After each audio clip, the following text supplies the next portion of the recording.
But we may be small, we still need stabilizers. And especially we need stabilizers in two areas: protecting our reserves and safeguarding the integrity of our public service. Why do I say this? Because these are two critical elements that give us safety, security, assurance, and resources for the future. It's taken us decades to build up our foreign reserves. They are our oil in the ground. If we don't have a second key, and you happen to have a generous or profligate government, then one government can spend it all and bring you back to zero.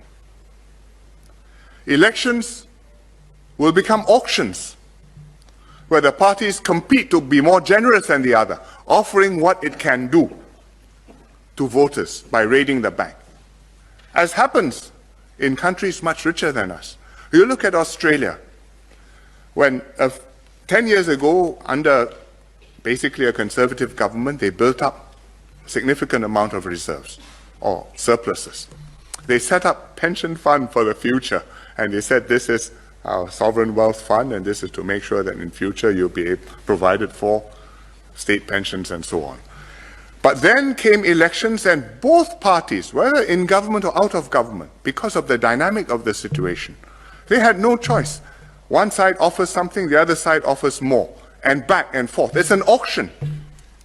Today, the funds for the future have disappeared. The country is in deficit. The commodities boom is over. The budgets cannot be settled. They have to cut back spending. It's extremely contentious. We are back where they were, all within 10 years. It can happen to Australia with all that wealth and resources. Think what can happen if it's Singapore. That's money. What about people? The whole of our excellence in government, competence, the performance of the country depends on the integrity and the ability of the individuals in the key posts in the public service.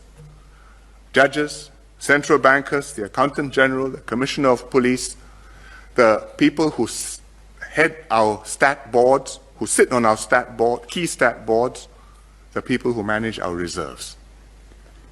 Once corrupt persons get into key positions, that's the end. It's not only the end because they take money and help themselves, because you can stop that and put them in jail. It's the end because they subvert and corrupt the system and make it impossible to root out the cancer, which then becomes entrenched throughout the system. The system is permanently broken. You look at other countries. President SBY, President Yudhoyono of Indonesia, used to lament publicly about the problem he had with what he called the judicial mafia. He doesn't mean the mafia on the streets. He means judges whom he could not trust for their integrity because they had become corrupt and they had become part of the problem.